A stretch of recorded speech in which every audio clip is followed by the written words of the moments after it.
So many people, they come and ask me, okay, so how is Heavenly Hues is different from any other tafsir class? Because I've attended so many tafsir classes, and I've attended this online, I've watched videos for this, and I've done so many research on the subject.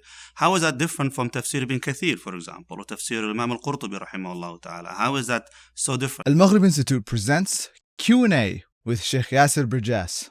Well, it's very different, because the difference between Heavenly Hues or Thematic Tafsir, the tafsir of the themes of the Quran, and the classical tafsir is that the classical tafsir follows the interpretation of the Quran word by word, and it goes from the very beginning to the end of the Quran. So it has a chronological order, has a natural sequence of the ayat as the flow of the Quran goes from the beginning to the end. That's the classical tafsir. So it's more focusing on the content, which is the ayah itself and the word itself, and where it stands in between all these ayat and so on.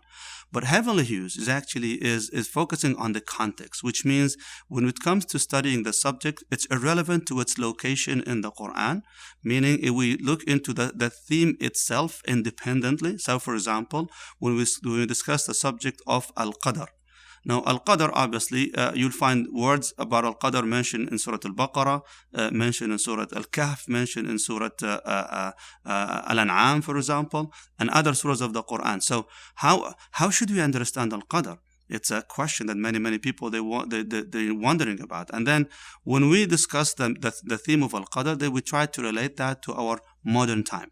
How is that related to our modern time? So basically, the point and the purpose of Heavenly Hues is connecting the people from the context of their life into, of course, the themes of the Quran, so they can find relationship between them and the words of Allah subhanahu wa ta'ala.